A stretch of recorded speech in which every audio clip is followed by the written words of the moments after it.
شروع اللہ کے نام سے جو بڑا مہربان نہایت رحم والا ہے۔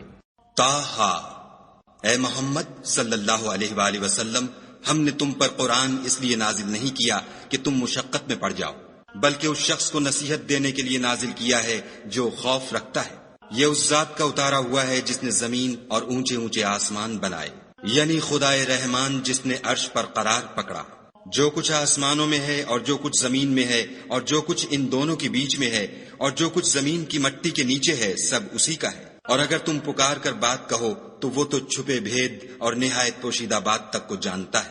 وہ معبود برحق ہے کہ اس کے سوا کوئی معبود نہیں ہے، اس کے سب نام اچھے ہیں۔ اور کیا تمہیں موسیٰ کے حال کی خبر ملی ہے؟ جب انہوں نے آگ دیکھی تو اپنے گھر کے لوگوں سے کہا کہ تم یہاں ٹھہرو، میں نے آگ دیکھی ہے، میں وہاں جاتا ہوں، شاید اس میں سے میں تمہارے پاس انگاری لاؤں یا آگ کے مقام کا رستہ معلوم کر سکوں۔ جب وہاں پہنچے تو آواز آئی کہ موسیٰ، میں تو تمہارا پروردگار ہوں، تو اپنی جوتیاں اتار دو، تم یہاں پاک میدان یعنی طویٰ میں ہو، اور میں نے تم کو انتخاب کر لیا ہے، تو جو حکم دیا جائے اسے سنو۔ بے شک میں ہی خدا ہوں، میرے سوا کوئی معبود نہیں، تو میری عبادت کیا کرو اور میری یاد کے لیے نماز پڑھا کرو۔ قیامت یقیناً آنے والی ہے، میں چاہتا ہوں کہ اس کے وقت کو پوشیدہ رکھوں تاکہ ہر شخص جو کوشش کرے اس کا بدلہ پائے۔ تو جو شخص اس پر ایمان نہیں رکھتا اور اپنی خواہش کے پیچھے چلتا ہے، کہیں تم کو اس کے یقین سے روک نہ دے، تو اس صورت میں تم ہلاک ہو جاؤ۔ اور موسیٰ، یہ تمہارے داہنے ہاتھ میں کیا ہے؟ انہوں نے کہا، یہ میری لاٹھی ہے، اس پر میں سہارا لگاتا ہوں اور اس سے اپنی بکریوں کے لیے پتے جھاڑتا ہوں، اور اس میں میرے اور بھی کئی فائدے ہیں۔ فرمایا کہ موسیٰ، اسے ڈال دو، تو انہوں نے اس کو ڈال دیا اور وہ ناگہاں سانپ بن کر دوڑنے لگا۔ خدا نے فرمایا کہ اسے پکڑ لو اور ڈرنا مت، ہم اس کو ابھی اس کی پہلی حالت پر لوٹا دیں گے، اور اپنا ہاتھ اپنی بغل سے لگا لو، وہ کسی عیب و بیماری کے بغیر سفید چمکتا دمکتا نکلے گا۔ یہ دوسری نشانی ہے تاکہ ہم تمہیں اپنے نشانات عظیم دکھائیں۔ تم فرعون کے پاس جاؤ کہ وہ سرکش ہو رہا ہے۔ کہا، میرے پروردگار، اس کام کے لیے میرا سینہ کھول دے اور میرا کام آسان کر دے، اور میری زبان کی گرہ کھول دے تاکہ وہ میری بات سمجھ لیں، اور میرے گھر والوں میں سے ایک کو میرا وزیر یعنی مددگار مقرر فرما، یعنی میرے بھائی ہارون کو، اس سے میری قوت کو مضبوط کر اور اسے میرے کام میں شریک کر، تاکہ ہم تیری بہت سی تسبیح کریں اور تجھے کثرت سے یاد کریں، تو ہم کو ہر حال میں دیکھ رہا ہے۔ فرمایا، موسیٰ، تمہاری دعا قبول کی گئی، اور ہم نے تم پر ایک بار اور بھی احسان کیا تھا، جب ہم نے تمہاری والدہ کو الہام کیا تھا جو تمہیں بتایا جاتا ہے۔ وہ یہ تھا کہ اسے یعنی موسیٰ کو صندوق میں رکھو، پھر اس صندوق کو دریا میں ڈال دو، تو دریا اس کو کنارے پر ڈال دے گا، اور میرا اور اس کا دشمن اسے اٹھا لے گا۔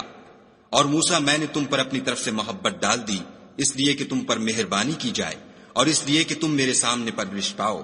جب تمہاری بہن فرعون کے ہاں گئی اور کہنے لگی کہ میں تمہیں ایسا شخص بتاؤں جو اس کو پالے، تو اس طریق سے ہم نے تم کو تمہاری ماں کے پاس پہنچا دیا تاکہ ان کی آنکھیں ٹھنڈی ہوں اور وہ رنج نہ کریں۔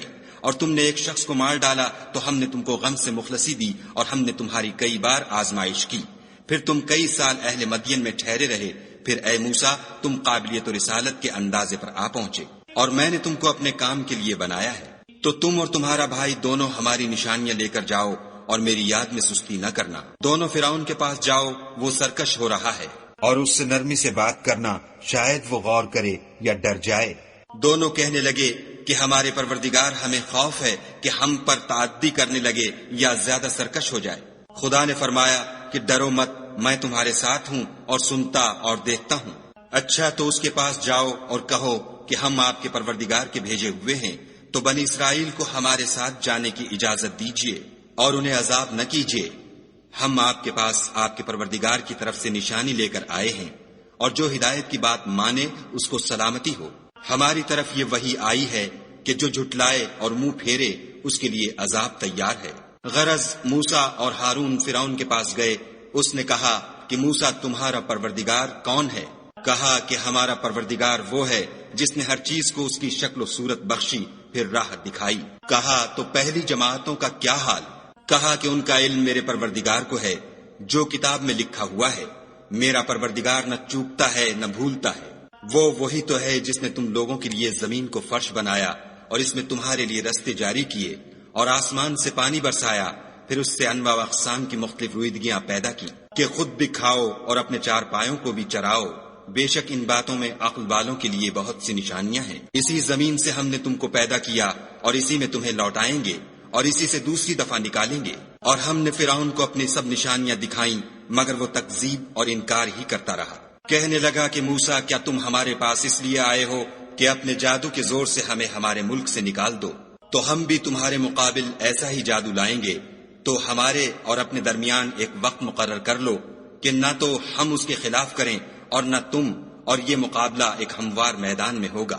موسیٰ نے کہا کہ آپ کے لیے یوم زینت کا وعدہ ہے اور یہ کہ لوگ اس دن چاشت کے وقت اکٹھے ہو جائیں۔ تو فرعون لوٹ گیا اور اپنے سامان جمع کر کے پھر آیا۔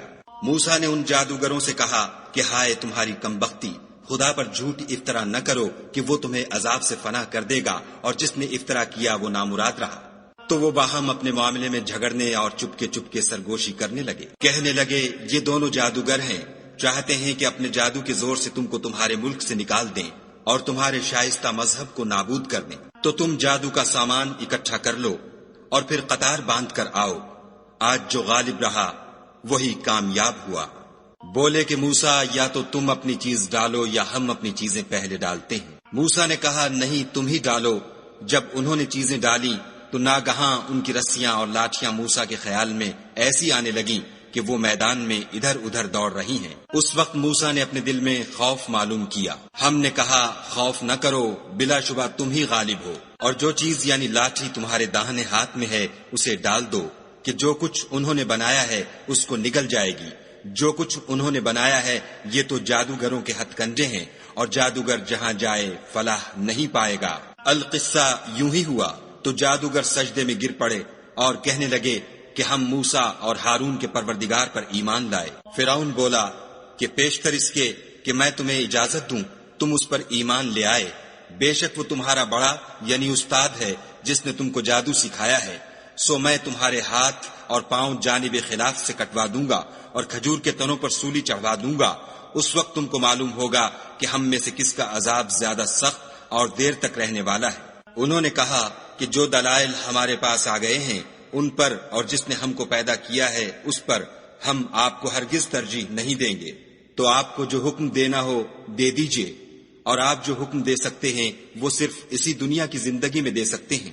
ہم اپنے پروردگار پر ایمان لے آئے تاکہ وہ ہمارے گناہوں کو معاف کرے اور اسے بھی جو آپ نے ہم سے زبردستی جادو کرایا، اور خدا بہتر اور باقی رہنے والا ہے۔ جو شخص اپنے پروردگار کے پاس گناہ گار ہو کر آئے گا تو اس کے لیے جہنم ہے جس میں نہ مرے گا نہ جیے گا، اور جو اس کے روبرو ایماندار ہو کر آئے گا اور عمل بھی نیک کیے ہوں گے تو ایسے لوگوں کے لیے اونچے اونچے درجے ہیں، یعنی ہمیشہ رہنے کے باغ جن کے نیچے نہریں بہ رہی ہیں، ہمیشہ ان میں رہیں گے، اور یہ اس شخص کا بدلہ ہے جو پاک ہوا۔ اور ہم نے موسیٰ کی طرف وحی بھیجی کہ ہمارے بندوں کو راتوں رات نکال لے جاؤ، پھر ان کے لیے دریا میں لاٹھی مار کر خشک رستہ بنا دو، پھر تم کو نہ تو فرعون کے آ پکڑنے کا خوف ہوگا اور نہ غرق ہونے کا ڈر۔ پھر فرعون نے اپنے لشکر کے ساتھ ان کا تعاقب کیا تو دریا کی موجوں نے ان پر چڑھ کر انہیں ڈھانک لیا یعنی ڈبو دیا، اور فرعون نے اپنی قوم کو گمراہ کر دیا اور سیدھے رستے پر نہ ڈالا۔ اے آل یعقوب، ہم نے تم کو تمہارے دشمن سے نجات دی اور تورات دینے کے لیے تم سے کوہ طور کی داہنی طرف مقرر کی اور تم پر من اور سلوہ نازل کیا، اور حکم دیا کہ جو پاکیزہ چیزیں ہم نے تم کو دی ہیں ان کو کھاؤ، اور اس میں حد سے نہ نکلنا ورنہ تم پر میرا غضب نازل ہوگا، اور جس پر میرا عذاب نازل ہوا وہ ہلاک ہو گیا۔ اور جو توبہ کرے اور ایمان لائے اور عمل نیک کرے پھر سیدھے رستے چلے اس کو میں بخش دینے والا ہوں۔ اور اے موسیٰ، تم نے اپنی قوم سے آگے چلے آنے میں کیوں جلدی کی؟ کہا وہ میرے پیچھے آ رہے ہیں، اور اے میرے پروردگار، میں نے تیری طرف آنے کی جلدی اس لیے کی کہ تو خوش ہو۔ فرمایا کہ ہم نے تمہاری قوم کو تمہارے بعد آزمائش میں ڈال دیا ہے اور سامری نے ان کو بہکا دیا ہے۔ اور موسیٰ غصے اور غم کی حالت میں اپنی قوم کے پاس واپس آئے اور کہنے لگے کہ اے قوم، کیا تمہارے پروردگار نے تم سے اچھا وعدہ نہیں کیا تھا؟ کیا میری جدائی کی مدت تمہیں دراز معلوم ہوئی؟ یا تم نے چاہا کہ تم پر تمہارے پروردگار کی طرف سے غضب نازل ہو اور اس لیے تم نے مجھ سے جو وعدہ کیا تھا اس کے خلاف کیا؟ وہ کہنے لگے کہ ہم نے اپنے اختیار سے تم سے وعدہ خلاف نہیں کیا، بلکہ ہم لوگوں کے زیوروں کا بوجھ اٹھائے ہوئے تھے، پھر ہم نے اس کو آگ میں ڈال دیا اور اسی طرح سامری نے ڈال دیا۔ تو اس نے ان کے لیے ایک بچڑا بنا دیا، یعنی اس کا قالب جس کی آواز گائے کی سی تھی۔ تو لوگ کہنے لگے کہ یہی تمہارا معبود ہے اور یہی موسیٰ کا معبود ہے، مگر وہ بھول گئے ہیں۔ کیا یہ لوگ نہیں دیکھتے کہ وہ ان کی کسی بات کا جواب نہیں دیتا اور نہ ان کے نقصان اور نفع کا کچھ اختیار رکھتا ہے؟ اور ہارون نے ان سے پہلے ہی کہہ دیا تھا کہ لوگوں، اس سے صرف تمہاری آزمائش کی گئی ہے اور تمہارا پروردگار تو خدا ہے، تو میری پیروی کرو اور میرا کہا مانو۔ وہ کہنے لگے کہ جب تک موسیٰ ہمارے پاس واپس نہ آئیں ہم تو اس کی پوجا پر قائم رہیں گے۔ پھر موسیٰ نے ہارون سے کہا کہ ہارون، جب تم نے ان کو دیکھا تھا کہ گمراہ ہو گئے ہیں تو تم کو کس چیز نے روکا؟ یعنی اس بات سے کہ تم میرے پیچھے چلے آؤ، بھلا تم نے میرے حکم کے خلاف کیوں کیا؟ کہنے لگے کہ بھائی، میری داڑھی اور سر کے بالوں کو نہ پکڑیے، میں تو اس سے ڈرا کہ آپ یہ نہ کہیں کہ تم نے بنی اسرائیل میں تفرقہ ڈال دیا اور میری بات کو ملحوظ نہ رکھا۔ پھر سامری سے کہنے لگے کہ سامری، تیرا کیا حال ہے؟ اس نے کہا کہ میں نے ایسی چیز دیکھی جو اوروں نے نہیں دیکھی، تو میں نے فرشتے کے نقش پا سے مٹی کی ایک مٹھی بھر لی، پھر اس کو بچڑے کے قالب میں ڈال دیا، اور مجھے میرے جی نے اس کام کو اچھا بتایا۔ موسیٰ نے کہا، جا، تجھ کو دنیا کی زندگی میں یہ سزا ہے کہ کہتا رہے کہ مجھ کو ہاتھ نہ لگانا، اور تیرے لیے ایک اور وعدہ ہے، یعنی عذاب کا، جو تجھ سے ٹل نہ سکے گا۔ اور جس معبود کی پوجا پر تو قائم و معتکف تھا، اس کو دیکھ، ہم اسے جلا دیں گے، پھر اس کی راکھ کو اڑا کر دریا میں بکھیر دیں گے۔ تمہارا معبود خدا ہی ہے، جس کے سوا کوئی معبود نہیں، اس کا علم ہر چیز پر محیط ہے۔ اس طرح ہم تم سے وہ حالات بیان کرتے ہیں جو گزر چکے ہیں، اور ہم نے تمہیں اپنے پاس سے نصیحت کی کتاب عطا فرمائی ہے۔ جو شخص اس سے منہ پھیرے گا وہ قیامت کے دن گناہ کا بوجھ اٹھائے گا۔ ایسے لوگ ہمیشہ اس عذاب میں مبتلا رہیں گے، اور یہ بوجھ قیامت کے روز ان کے لیے برا ہوگا، جس روز سور پھونکا جائے گا اور ہم گناہ گاروں کو اکٹھا کریں گے اور ان کی آنکھیں نیلی نیلی ہوں گی، تو وہ آپس میں آہستہ آہستہ کہیں گے کہ تم دنیا میں صرف 10 ہی دن رہے ہو۔ جو باتیں یہ کریں گے ہم خوب جانتے ہیں۔ اس وقت ان میں سب سے اچھی راہ والا یعنی عاقل و ہوش مند کہے گا کہ نہیں، بلکہ صرف ایک ہی روز ٹھہرے ہو۔ اور تم سے پہاڑوں کے بارے میں دریافت کرتے ہیں، کہہ دو کہ خدا ان کو اڑا کر بکھیر دے گا اور زمین کو ہموار میدان کر چھوڑے گا، جس میں نہ تم کجی اور پستی دیکھو گے، نہ ٹیلا اور بلندی۔ اس روز لوگ ایک پکارنے والے کے پیچھے چلیں گے اور اس کی پیروی سے انحراف نہ کر سکیں گے، اور خدا کے سامنے آوازیں پست ہو جائیں گی تو تم آواز خفی کے سوا کوئی آواز نہ سنو گے۔ اس روز کسی کی سفارش کچھ فائدہ نہ دے گی مگر اس شخص کی جسے خدا اجازت دے اور اس کی بات کو پسند فرمائے۔ جو کچھ ان کے آگے ہے اور جو کچھ ان کے پیچھے ہے وہ اس کو جانتا ہے، اور وہ اپنے علم سے خدا کے علم پر احاطہ نہیں کر سکتے۔ اور اس زندہ و قائم کے روبرو منہ نیچے ہو جائیں گے، اور جس نے ظلم کا بوجھ اٹھایا وہ نامراد رہا، اور جو نیک کام کرے گا اور مومن بھی ہوگا تو اس کو نہ ظلم کا خوف ہوگا اور نہ نقصان کا۔ اور ہم نے اس کو اسی طرح کا قرآن عربی نازل کیا ہے، اور اس میں طرح طرح کے ڈراوے بیان کر دیے ہیں تاکہ لوگ پرہیزگار بنے یا خدا ان کے لیے نصیحت پیدا کر دے۔ تو خدا جو سچا بادشاہ ہے، عالی قدر ہے، اور قرآن کی وحی جو تمہاری طرف بھیجی جاتی ہے اس کے پورا ہونے سے پہلے قرآن کے پڑھنے کے لیے جلدی نہ کیا کرو، اور دعا کرو کہ میرے پروردگار مجھے اور زیادہ علم دے۔ اور ہم نے پہلے آدم سے عہد لیا تھا مگر وہ اسے بھول گئے، اور ہم نے ان میں صبر و ثبات نہ دیکھا۔ اور جب ہم نے فرشتوں سے کہا کہ آدم کے آگے سجدہ کرو تو سب سجدے میں گر پڑے مگر ابلیس نے انکار کیا۔ ہم نے فرمایا کہ آدم، یہ تمہارا اور تمہاری بیوی کا دشمن ہے، تو یہ کہیں تم دونوں کو بہشت سے نکلوا نہ دے، پھر تم تکلیف میں پڑ جاؤ۔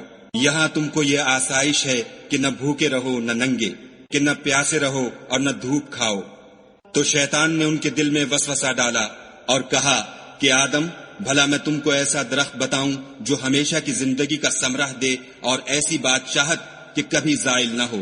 تو دونوں نے اس درخت کا پھل کھا لیا تو ان پر ان کی شرم گاہیں ظاہر ہو گئیں، اور وہ اپنے بدنوں پر بہشت کے پتے چپکانے لگے، اور آدم نے اپنے پروردگار کے حکم کے خلاف کیا تو وہ اپنے مطلوب سے بے راہ ہو گئے۔ پھر ان کے پروردگار نے ان کو نوازا تو ان پر مہربانی سے توجہ فرمائی اور سیدھی راہ بتائی۔ فرمایا کہ تم دونوں یہاں سے نیچے اتر جاؤ، تم میں بعض کے دشمن ہوں گے۔ پھر اگر میری طرف سے تمہارے پاس ہدایت آئے تو جو شخص میری ہدایت کی پیروی کرے گا وہ نہ گمراہ ہوگا اور نہ تکلیف میں پڑے گا، اور جو میری نصیحت سے منہ پھیرے گا اس کی زندگی تنگ ہو جائے گی اور قیامت کو ہم اسے اندھا کر کے اٹھائیں گے۔ وہ کہے گا کہ میرے پروردگار، تو نے مجھے اندھا کر کے کیوں اٹھایا؟ میں تو دیکھتا بھالتا تھا۔ خدا فرمائے گا کہ ایسا ہی چاہیے تھا، تیرے پاس ہماری آیتیں آئیں تو نے ان کو بھلا دیا، اسی طرح آج ہم تجھ کو بھلا دیں گے۔ اور جو شخص حد سے نکل جائے اور اپنے پروردگار کی آیتوں پر ایمان نہ لائے، ہم اس کو ایسا ہی بدلہ دیتے ہیں، اور آخرت کا عذاب بہت سخت اور بہت دیر رہنے والا ہے۔ کیا یہ بات ان لوگوں کے لیے موجب ہدایت نہ ہوئی کہ ہم ان سے پہلے بہت سے فرقوں کو ہلاک کر چکے ہیں، جن کے رہنے کے مقامات میں یہ چلتے پھرتے ہیں؟ عقل والوں کے لیے اس میں بہت سی نشانیاں ہیں۔ اور اگر ایک بات تمہارے پروردگار کی طرف سے پہلے صادر اور جزائے اعمال کے لیے ایک میعاد مقرر نہ ہو چکی ہوتی تو نزول عذاب لازم ہو جاتا۔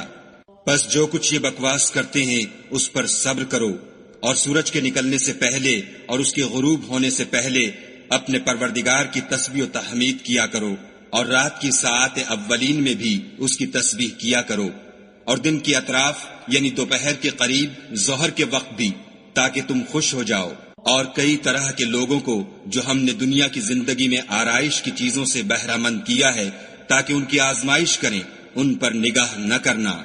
اور تمہارے پروردگار کی عطا فرمائی ہوئی روزی بہت بہتر اور باقی رہنے والی ہے۔ اور اپنے گھر والوں کو نماز کا حکم کرو اور اس پر قائم رہو۔ ہم تم سے روزی کی خواستگار نہیں، بلکہ تمہیں ہم روزی دیتے ہیں، اور نیک انجام اہل تقوی کا ہے۔ اور کہتے ہیں کہ یہ پیغمبر اپنے پروردگار کی طرف سے ہمارے پاس کوئی نشانی کیوں نہیں لاتے؟ کیا ان کے پاس پہلی کتابوں کی نشانی نہیں آئی؟ اور اگر ہم ان کو پیغمبر کے بھیجنے سے پیشتر کسی عذاب سے ہلاک کر دیتے تو وہ کہتے کہ اے ہمارے پروردگار، تو نے ہماری طرف کوئی پیغمبر کیوں نہ بھیجا کہ ہم ذلیل و رسوا ہونے سے پہلے تیرے کلام و احکام کی پیروی کرتے۔ کہہ دو کہ سب نتائج اعمال کے منتظر ہیں، سو تم بھی منتظر رہو۔ ان قریب تم کو معلوم ہو جائے گا کہ دین کے سیدھے رستے پر چلنے والے کون ہیں اور جنت کی طرف راہ پانے والے کون ہیں، ہم یا تم۔